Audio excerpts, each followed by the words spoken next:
तब्बल 75 तासानंतर पुण्यातील बलात्काराचा आरोपी दत्ता गाडेला बेड्या ठोकल्या गेल्यात। पण आता गाडेला ताब्यात घेण्यावरून पेच निर्माण झालाय। आरोपीला आम्ही पकडल्याचा ग्रामस्थांचा दावा आहे। गाडेला पकडण्यासाठी 1 लाखांचं बक्षीस होतं। आता ते बक्षीस मिळवण्यासाठी गाडेला पकडल्याचा दावा ग्रामस्थ करतायत का, असा सवालही उपस्थित होतोय। गणेश गव्हाणे, साईनाथ वळू यांच्यासह इतर काही ग्रामस्थांनी आरोपीला पकडल्याचा गणेश गव्हाणे यांनी दावा केलेला आहे। त्यामुळे प्रश्न उपस्थित होतोय की दत्ता गाडेला नेमकं कुणी पकडलं, ग्रामस्थांनी की पोलिसांनी? त्या समयात आम्ही देखील त्या ठिकाणी काही अधिकाऱ्यांच्या संपर्कात होतो। सदर आरोपी मी ताब्यात घेतला। त्यावेळेस क्राईमचे माझ्या संपर्कात असलेले पोलीस मी त्यांना कॉल केलेला होता। त्वरित काही पोलीस यंत्रणा आली आणि माझ्या हातून तो आरोपी होता, तो आरोपी त्या ठिकाणी हिसकावून त्या ठिकाणी नेण्यात आला। अशी त्या ठिकाणी ही प्रत्यक्षात झालेली घटना होती। गेले आरोपी त्या ठिकाणी 2-3 दिवस सापडत नव्हता। तर या संदर्भात आपले प्रतिनिधी नितीन पाटणकर आपल्यासोबत जोडले गेलेत। नितीन, काय सांगाल, हा पेच नेमकं कसा निर्माण झालाय, कुणी पकडलाय? ग्रामस्थ दावा करतायत तर पोलीस म्हणतायत आम्ही त्यांना सर्च ऑपरेशन करून पकडलाय। आरोपी दत्ता गाडेला त्याच्याच गावातनं आज रात्री 1:30 वाजता अटक करण्यात आलेली आहे। पोलिसांनी अटक केल्याचं सांगितलं जातं। स्वागत पोलीस ठाण्याचं विशेष पोलीस तपास पथक आहे। मात्र आता ग्रामस्थांचा बाईट समोर आलेला आहे। ग्रामस्थांचं म्हणणं आहे की त्याला आधी त्यांनी ताब्यात घेतलं। गावाच्या जवळ एक क्रिकेटचं मैदान आहे आणि त्याच्या शेजारी एक चंदन वस्ती म्हणून आहे आणि त्या ठिकाणी तो वावरत होता, त्या ठिकाणी तो होता। हे जे ग्रामस्थ आहेत गव्हाणे आणि त्यांचे इतर काही सहकारी, त्यांनी प्रथम त्याला ताब्यात घेतलं। त्यानंतर त्यांनी पोलिसांना माहिती दिली। आता ही नेमकी माहिती कोणाला दिली, त्यांनी ग्रामीण पोलिसांना दिली, शहर पोलिसांना दिली, याची स्पष्टता होऊ शकली नाहीये। आणि दरम्यानच्या काळात त्यांनी ताब्यात घेतल्यानंतर पोलिसांनी येऊन त्याच्याकडनं हिसकावून घेतलं किंवा त्या आरोपीला ताब्यात घेतलं आणि ते तत्काळ निघाले, असं या गावकऱ्यांचं म्हणणं आहे। आता याबाबत काय स्पष्टता आहे ते पुण्याचे पोलीस आयुक्त काही वेळात पुढे स्पष्ट घेणार आहे। त्यातनं अधिक माहिती समोर येईल किंवा या घटनेचा तपास जसा पुढे जाईल तशी माहिती किंवा इतर ग्रामस्थांचा त्याला जर दुजोरा मिळाला तर यावरून जो संभ्रम निर्माण झालेला आहे तो दूर होण्याची शक्यता आहे। अच्छा, धन्यवाद नितीन। अगदी सविस्तर अपडेट आपण या संदर्भात दिली आहे।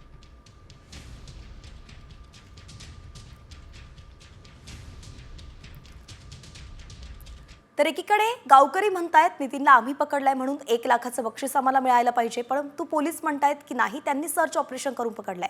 म्हणून नेमका हा पेच कसा सुटतोय हे पाहावं लागणार आहे। मात्र दुसरीकडे या घटनेसंदर्भात एका राजकीय नेत्यानं मोठं वक्तव्य केलंय म्हणून खळबळही माजली आहे। पुणे बलात्कार घटनेसंदर्भात वस्त्रोद्योग मंत्री संजय सावकार यांनी धक्कादायक प्रतिक्रिया दिली आहे। देशात अशा घटना घडत असतात आणि कारवाई सातत्यानं चालू राहते।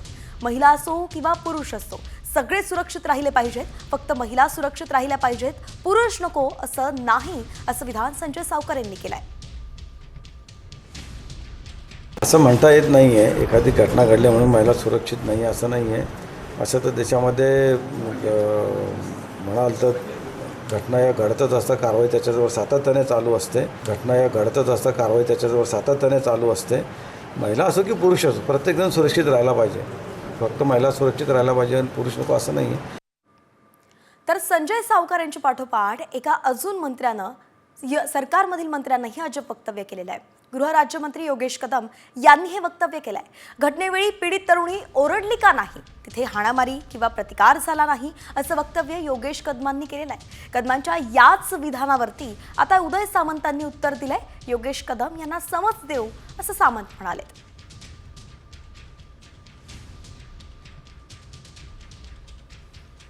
अशा वेळेला तिथे कुठलीही हाणामारी, तिथे कुठलेही आर्ग्युमेंट, तिथे कुठलेही फोर्स असं घडलेलं नाही। जे काही घडले ते अतिशय शांततेने घडून ते झालेलं आहे आणि त्यामुळे कोणी अलर्ट राहायचं तिथे म्हणजे किंवा तिथे ओरडाओरड चाललेली आहे, हाणामार झाली असं काहीच घडलं नाही। त्यामुळे कोणाला आजूबाजूच्या लेमॅन जे देखील आजूबाजूला उभे होते त्यांनाही ते कळलं नाही। या संदर्भामध्ये जो प्रकार घडला हा अतिशय दुर्दैवी आहे। अशी प्रवृत्ती ठेचून काढली पाहिजे या मताचा मी आहे। परंतु योगेश कदमांनी काय स्टेटमेंट दिली ही बघितलेली नाही। मी त्यांच्याशी सविस्तर चर्चा करेन, ते आमचे सहकारी आहेत, परंतु याची पुनरावृत्ती होणार नाही याची जबाबदारी आम्ही घेऊन पुढे कार्यवाही करणार आहोत। आणि बुलेटिनमध्ये एक मोठी बातमी सध्या समोर येते. पुणे पोलीस आयुक्तांची 11 वाजता पत्रकार परिषद होणार आहे. संपूर्ण कारवाईबाबत पोलीस आयुक्त आता माहिती देणार अशी माहिती आहे. नराधम आरोपीला दत्ता गाडेला काल रात्री अटक करण्यात आलेली आहे. शिरूर गावातून आरोपीला पोलिसांनी बेड्या ठोकल्या आहेत आणि त्यानंतर आता पत्रकार परिषद होणार आहे. 11 वाजता पोलीस आयुक्तांची ही पत्रकार परिषद असणार आहे आणि यामध्ये संपूर्ण सर्च ऑपरेशन आणि कशा प्रकारे दत्ता गाडेला बेड्या ठोकल्या गेल्या, पुढची कारवाई कशी केली जाते, जबाब नोंदवला गेलाय का, या सगळ्या संदर्भात सविस्तर माहिती या पत्रकार परिषदेमध्ये आता दिली जाणार आहे.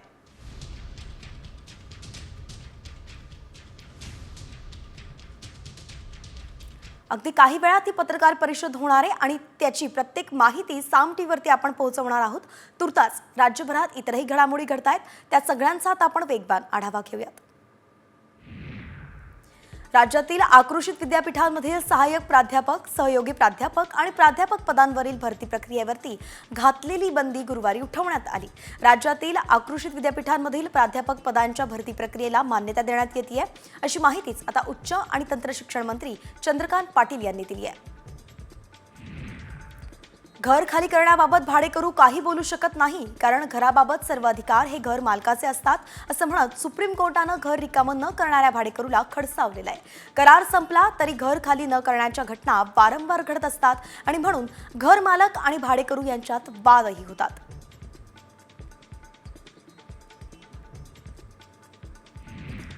चारचाकी वाहनांमुळे राज्यातील 2 कोटी लाडक्या बहिणींचा लाभ थांबलाय. फेब्रुवारी संपला तरी सुद्धा लाडक्या बहिणींना फेब्रुवारी महिन्याचा हप्ता मिळालेला नाहीये आणि म्हणून आता मार्च महिन्यामध्ये दोन्ही महिन्यांचा लाभ एकत्रित दिला जाणार आहे.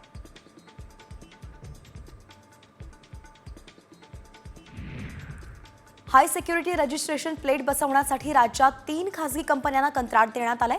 जवळपास 600 कोटींचं हे कंत्राट आहे. पण देशातील इतर राज्यांच्या तुलनेत महाराष्ट्रात या नंबर प्लेटसाठी तिप्पट पैसे आकारले जात आहेत आणि यावर आता वाहन चालक मालक प्रतिनिधी महासंघाचे अध्यक्ष बाबा शिंदे यांनी संशय व्यक्त केलाय. लाडक्या बहिणींना आजच फेब्रुवारीचा 1500 रुपयांचा हप्ता मिळणार आहे.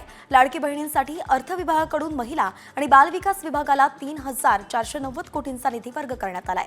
त्यामुळे आता मुख्यमंत्री माझी लाडकी बहीण योजनेच्या लाभार्थी महिलांना 1500 रुपये मिळणार आहेत. होळी सणानिमित्त गावी जाणाऱ्या प्रवाशांची अतिरिक्त गर्दी लक्षात घेऊन मध्य रेल्वेनं 76 विशेष गाड्या चालवण्याचा निर्णय घेतलाय. 6 मार्च ते 21 मार्चपर्यंत विशेष ट्रेन सेवा सुरू राहणार आहे.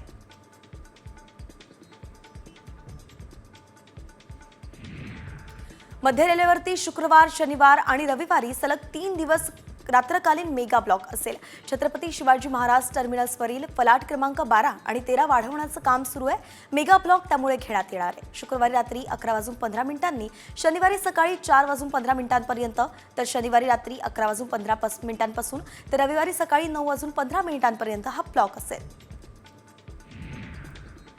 अहिल्यानगरमधील पाथर्डीमध्ये 12वीच्या परीक्षा केंद्रावरती नायब तहसीलदारानं त्याच्या पाल्याला कॉपी पुरवलेली आहे आणि यावेळी त्याला रंगेहात पकडण्यात आलाय. अनिल तोडमल असं तहसीलदाराचं नाव असून त्याच्यावरती काय कारवाई होणार याकडे सगळ्यांचं लक्ष आहे.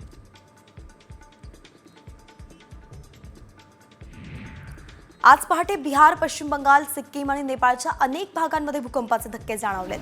5.5 रिश्टर स्केल तीव्रतेचा भूकंप असल्याची माहिती आहे. नेपाळ हा भूकंपाचा केंद्रबिंदू असल्याची विभागाकडून माहिती मिळाली आहे.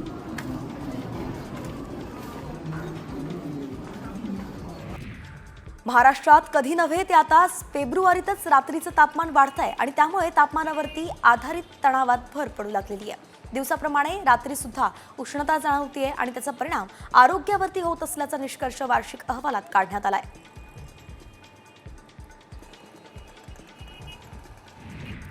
मराठी भाषा गौरव दिनानिमित्त गेटवे ऑफ इंडियावरती या ठिकाणी कार्यक्रमाचं आयोजन करण्यात आलं होतं. मराठी भाषेच्या गौरवार्थ आणि भाषा साहित्याच्या विकासासाठी काम करणाऱ्या मान्यवरांचा सन्मान करण्यात आला. या कार्यक्रमात उपमुख्यमंत्री एकनाथ शिंदे आणि अजित पवारांसह राजकीय मंडळी उपस्थित होते. मराठी भाषेत पाट्या लावाव्यात यासाठी शिवसेनेकडून पुण्यात आंदोलन करण्यात येत आहे.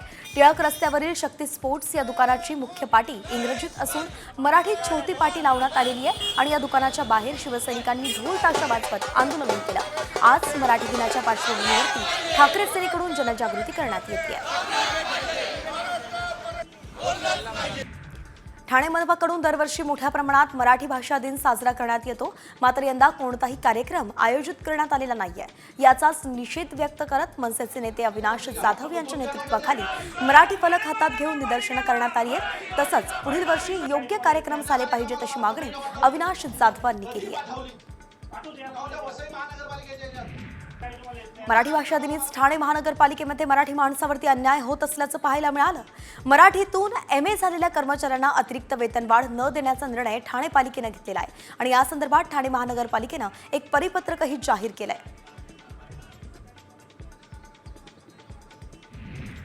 तर सिंधुदुर्गामध्ये मराठी राज्यभाषा गौरव दिनाच्या निमित्तानं वराडकर हायस्कूल मालवण कट्टा इथे मराठी राज्यभाषा दिन साजरा करण्यात आला.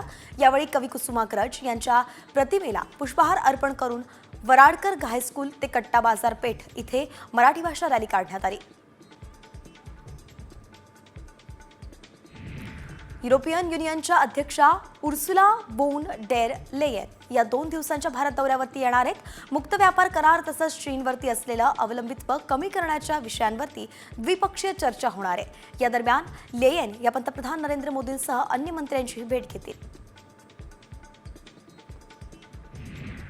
इंग्लंडचा माजी कर्णधार केविन पीटरसननेही दिल्ली कॅपिटल्स संघात पुनरागमन केलंय.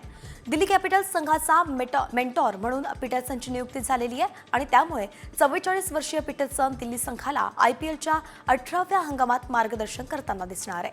IPL 2025 स्पर्धेला 22 मार्चपासून सुरुवात होतीये. प्रत्येक संघात मोठे बदलही करण्यात आलेत.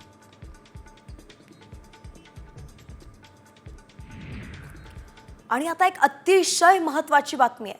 तुम्हाला नाश्त्याला इडली खायला आवडत असेल तर आता सावध व्हा, कारण तुम्ही जी इडली खाताय त्यात प्लास्टिक आहे आणि ही प्लास्टिकची इडली खाल्ल्यानं तुम्हाला कॅन्सर सुद्धा होऊ शकतोय.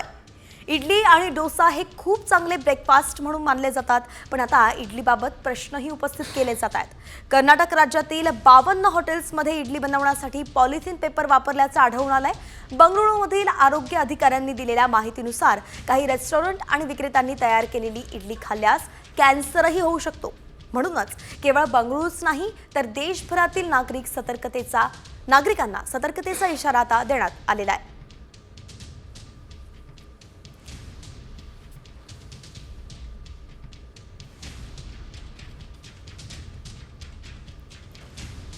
तर पूर्वी इडली बनवताना कापडाचा वापर केला जायचा. इडली बनवण्यासाठी कापडाऐवजी पॉलिथिन प्लास्टिक पेपरचा आता वापर केला जातोय. पॉलिथिन प्लास्टिकमध्ये कर्करोग निर्माण करणारे घातक विषाणू असतात. उन्हाळ्यात हे प्लास्टिक रसायनं सोडतात आणि म्हणून कॅन्सरचा धोका उद्भवू शकतो. 251 नमुन्यांपैकी 52 नमुन्यांमध्ये पॉलिथिन प्लास्टिक आढळून आलेलं आहे आणि म्हणूनच आता सतर्कतेचा इशारा देण्यात आलेला आहे. एकंदरीतच इडली हा सर्रास खाल्ला जाणारा नाश्ता आहे. प्रत्येक राज्यातील लोक इडली खात असतात, मात्र त्यामुळे आता कॅन्सर होऊ शकतो असा धक्कादायक अहवाल समोर आलाय आणि याचं कारण असं आहे की इडली बनवताना जे प्लास्टिक वापरलं जातं, पॉलिथिन पेपर वापरला जातो, त्यामुळे कर्करोग होऊ शकतो. तर मुंबईतून या संपूर्ण गोष्टीचा आढावा घेतलाय आमचे प्रतिनिधी सूरज मसूरकर यांनी. पाहूयात. राज्यभरासह देशभरात इडली जी आहे ती आवडीने खातात. ती लवकर आणि सहज मिळते म्हणून सर्वच जण इडलीवरती ताव मारतात. इडली बनवताना प्लॅस्टिकच्या पॉलिथिनचा वापर होतो आणि ते प्लॅस्टिक जे आहे ते आपल्या आरोग्यासाठी धोकादायक असतं असं आता समोर आलेलं आहे. कारण इडली बनवताना ज्या प्लॅस्टिक पॉलिथिनचा वापर होतो तेव्हा जेव्हा गरम इडली किंवा गरम कोणताही पदार्थ प्लास्टिकच्या संपर्कात येतो तेव्हा प्लास्टिक जे आहे ते एक केमिकल सोडतं आणि ते केमिकल जे आहे ते आपल्या आरोग्यासाठी घातक असतं. त्यामुळे कर्नाटक सरकारने या हॉटेलवाल्यांना किंवा हॉटेलच्या रस्त्यावरील जे स्टॉल धारक आहेत त्यांच्यावरती कारवाई करण्यास सुरुवात केलेली आहे. एवढंच नव्हे तर इडली खाताना किंवा इडली पार्सल नेताना जे आपण सांबर किंवा जे चटणी आपण नेतो ती चटणी आणि ते सांबर देखील प्लॅस्टिकमधूनच बांधून दिलं जातं. त्यामुळे देखील कुठेतरी ही इडली जी आहे ती आपल्या आरोग्यासाठी धोकादायक आहे असं म्हटलं जात आहे. कॅमेरामॅन नितीनसह मी सूरज मसूरकर, साम TV, मुंबई. तेव्हा यानंतर जर तुम्ही इडली खाणार असाल तर ती नेमकं कशी बनवली जाते, कापडाचा वापर केला जातोय का आणि पार्सल घेताना कागदाच्या ह्याच्यात दिली जाते का, याकडे नक्की लक्ष द्या. यानंतरची बातमी सुद्धा तुमच्यासाठी अत्यंत महत्त्वाची, अगदी कामाची अशी बातमी आहे. ऑन ड्युटी डुलकी दिल्यामुळे अनेकांना आपली नोकरी गमवावी लागली आहे. पण आता कामाच्या ठिकाणी डोळा लागला तर फिकर नॉट, कारण कामाच्या ठिकाणी डुलकी घेणं किंवा आराम करणं हा गुन्हा नाही, असेच निर्देश कोर्टाने दिलेत. कर्नाटकातील एक पोलीस कॉन्स्टेबल चंद्रशेखर यांचा कामाच्या वेळी डुलकी घेतानाचा व्हिडिओ व्हायरल झाला होता आणि त्यांना निलंबित करण्यात आलं होतं. याच विरोधात कर्मचाऱ्यानं हायकोर्टात धाव घेतली. त्यावेळी सुनावणीच्या वेळी न्यायाधीशांनी संविधानानुसार लोकांना झोपण्याचा, आराम करण्याचा अधिकार आहे आणि या प्रकरणात याचिकाकर्त्यालाच कामाच्या ठिकाणी झोप लागली हा गुन्हा मानला जाऊ शकत नाही, असं न्यायाधीशांनी स्पष्ट केलंय.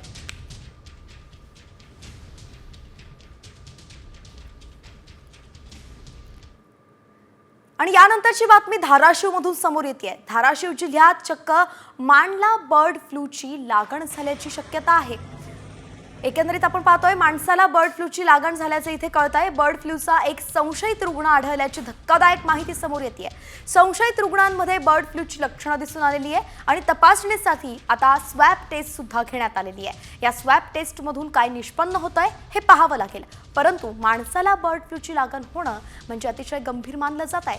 चिंता यामुळे एकंदरीत वाढलेली आहे. आतापर्यंत पक्ष्यांना बर्ड फ्लू होत होता, मात्र माणसाला बर्ड फ्लूची लागण झाली तर नेमकं हा संसर्गजन्य रोग होईल का, हा देखील प्रश्नचिन्ह उपस्थित केला जातोय. धाराशिवमधून अत्यंत महत्त्वाची बातमी समोर येते. बर्ड फ्लूचे रुग्ण हे बर्ड फ्लूचा संसर्ग जो आहे तो राज्यभरामध्ये वाढताना दिसतोय, मात्र आता चक्क माणसाला बर्ड फ्लूची लागण झाल्याचं कळतंय. बालाजी सुरवसे आपले प्रतिनिधी आपल्यासोबत जोडले गेलेत. बालाजी, काय सांगाल, धाराशिवमध्ये नेमकं काय घडलंय? माणसाला बर्ड फ्लू झाल्याचं कळतंय. नक्कीच आपण पाहतोय की धाराशिव जिल्ह्यातील डोके येथे गेल्या 4 ते 5 दिवसापूर्वी कावळ्यांचा मृत्यू जो झालेला होता तो समोर आलेला होता. जर आपण पाहिलं तर डोके पोलीस स्टेशन असेल, त्याचबरोबर इतर डोकेतील एका ठिकाणी कावळे मरून पडलेले होते आणि त्यानंतर पशुसंवर्धन विभागाने या कावळ्याचे नमुने जे आहेत ते तपासणीसाठी भोपाळ येथील एका प्रयोगशाळेमध्ये पाठवलेले होते आणि त्यानंतर हे अहवाल जो आहे तो पॉझिटिव्ह आलेला होता आणि त्यानंतर एकच खळबळ उडालेली पाहायला मिळाली. मात्र त्यामध्ये जर आपण पाहिलं तर एक व्यक्ती आहे, त्याला अगदी तापीनं तो फणफणलेला व्यक्ती होता, मात्र त्याच्यावर एका खासगी रुग्णालयात उपचार सुरू होते. जर आपण पाहिलं तर हा मटण आणि चिकन व्यवसाय करणारा जो हा व्यक्ती आहे त्याचे सॅम्पल देखील आता आरोग्य विभागाने घेतलेले आहेत आणि ते देखील आता त्याचे स्वॅब घेऊन ते तपासणीसाठी पाठवलेले आहेत. मात्र त्याला नेमकं बर्ड फ्लू झाला की इतर कुठला आजार आहे याबाबत आणखी कुठलीही माहिती नाही. मात्र संशय जो आहे तो आरोग्य विभागाच्या वतीने त्याचे सॅम्पल घेऊन आता तपासणीसाठी पाठवलेले आहे. अच्छा, धन्यवाद बालाजी. अगदी सविस्तर अपडेट आपण दिली आहे. नेमकं या रिपोर्टमधून काय समोर येतं याची अपडेट घेत राहू.